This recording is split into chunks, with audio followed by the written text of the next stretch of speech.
कि दिनचर्या में कहा कि हमारा जीवन यज्ञमय होना चाहिए। और यज्ञमय हमारा जीवन कैसे बनेगा? परमपिता परमात्मा भी हमारे को यही सिखाता है। मनुष्य जो है वो कर्म योनि का प्राणी है। कर्म हमारा सबसे जो मुख्य होता है, उसी से हमारी पहचान होती है। और उसके लिए हमें क्या करना है? कहा कि हमारा जीवन यज्ञमय हो।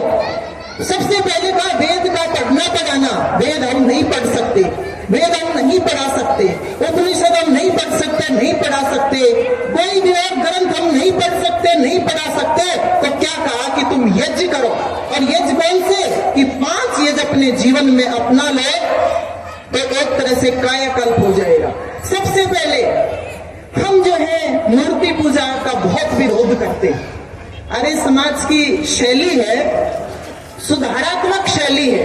मैं मानती हूं सुधारात्मक शैली है, लेकिन जब तक स्वयं का सुधार नहीं होगा, दूसरे का हम कभी नहीं कर सकते। जहां हम मूर्ति पूजा का विरोध करते हैं, तो दूसरी ओर हमें निराकार ईश्वर की उपासना करनी चाहिए। तो केवल और केवल 5-7 मिनट जो है वो हम लगाते। इतने सारे यहाँ आर्य महानुभाव बैठे, मैं इनकार बस नहीं कह रही हूं, लेकिन कितने लोग ऐसे होंगे जो दोनों समय संध्या करते होंगे? बहुत कम लोग हैं जो दोनों समय संध्या करते होंगे, एक समय भी नहीं। और हम विरोध करते हैं जो है अंधविश्वास का, हम विरोध करते हैं पाखंड का, हम विरोध करते हैं मूर्ति पूजा का। इससे बात नहीं बनती। अंदर से हमें वो आत्मिक बल नहीं मिल रहा, ईश्वर की उपासना हम नहीं करते हैं और केवल खंडन ही खंडन करते रहेंगे। तो ये दिन जो ये बात हमें कभी नहीं भूलनी चाहिए कि जितने ज्यादा नकारात्मक विचार दूसरों के प्रति करेंगे, जितनी ज्यादा दुर्भावना दूसरों के प्रति हमारे हृदय में होगी, उतना ही हमारा व्यक्तित्व जो है वो खराब होता चला जाएगा। सबसे पहली बात कि हमें ईश्वर की उपासना करें। ईश्वर की उपासना करेंगे, आत्मिक बल बढ़ेगा। आत्मिक बल बढ़ेगा तो जो हमारे अंदर जो है चेतना जागृत होगी, कुछ करने की हिम्मत जो है वो पैदा होगी। और दूसरी बात आती है हमारा जो पर्यावरण। आज की सबसे बड़ी समस्या है, आप कितनी भी उन्नति कर लो, कितनी तरक्की कर लो, कितना भी पैसा इकट्ठा कर लो, लेकिन जो ये जहर, जो ये वातावरण में जो इतना जहर फैला हुआ है, इससे हम कैसे अपने आप को बचा पाएंगे? एयर क्वालिटी AQI आप देखिए, विदेशों में अगर 60 भी हो जाती है तो अलर्ट जारी कर देते हैं, और हम जो है 500 तक ये AQI पहुंच जाती है, उसमें सांस लेते हैं और लोगों के फेफड़े खराब हो गए। यहाँ अगर टेस्ट होने लग जाए ना, सबका टेस्ट होने लग जाए, तो इसमें से 80% लोगों के फेफड़े जो है वो खराब मिलेंगे। ऐसी बुरी हालत है। लेकिन आर्य समाज के पास ये तरीका है कि हम किस प्रकार से वातावरण को शुद्ध कर सकते हैं। पेड़ जो है सबसे कम पेड़ जो है वो हमारे भारत में है। आप कहीं भी जाकर के देखिए, चाइना जो है उसकी पॉपुलेशन ज्यादा मानते हैं, लेकिन वहां भी एक व्यक्ति बराबर है 800 पेड़ है। लेकिन हमारे देश में एक व्यक्ति बराबर है 27 पेड़। हम काटते जा रहे हैं, लेकिन पेड़ लगाने की कोई सोचता नहीं है। सरकार की स्कीम है कि वो रिकॉर्ड में दिखा देंगे कि हमने लाखों पेड़ लगाए हैं। पेड़ लगाना कोई बड़ी बात नहीं है, पेड़ों को संभालना भी बहुत जरूरी होता है। 15 दिन में सारे पेड़ सूख जाते हैं, उसके बाद उनके प्रति कोई होश नहीं जगता है।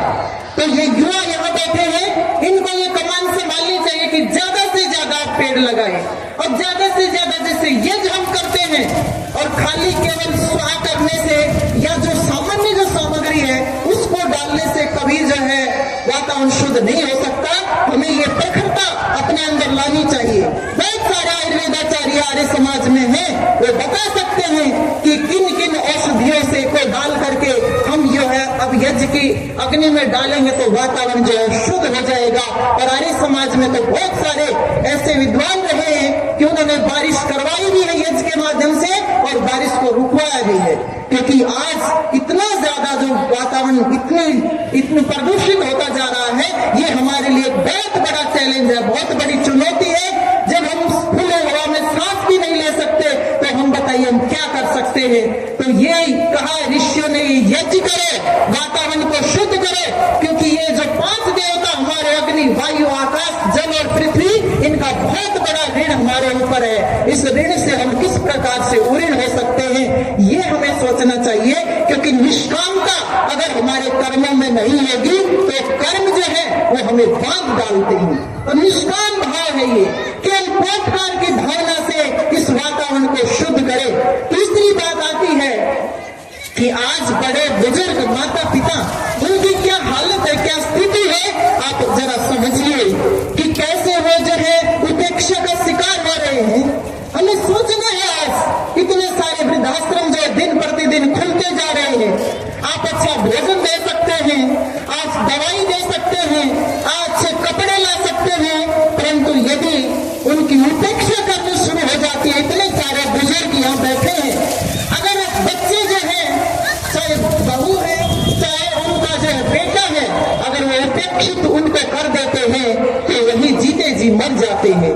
आज संस्कार देने की इसीलिए इतनी जरूरत है कि माता पिता की सेवा करें। और हमारे जो ऋषि क्या कहते हैं कि जब बड़े बुजुर्गों की सेवा होती है, आयु विद्या यश और बल ये चारों चीजें बढ़ती हैं, परंतु इनको सिखाने की जरूरत है। माता पिता जितने ज्यादा सदाचार का पालन करते हैं उतने बच्चों के अंदर जो है संस्कार आते हैं।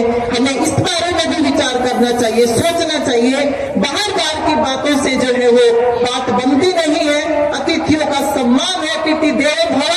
और जितने भी मूक प्राणी हैं मनुष्य के अतिरिक्त, सबके बारे में सोचना चाहिए। आज कोई भी किसी के ऊपर कोई संकट आता है, हम भागते हैं पंडित के पास कि पंडित जी को ऐसा नुस्खा बताइए जिससे घर में शांति हो। वो क्या कहते हैं कि गायों को चारा डालो, चींटियों को जो आटा डालो, फलानी मछलियों को आटा खिलाओ, उससे घर में शांति आएगी।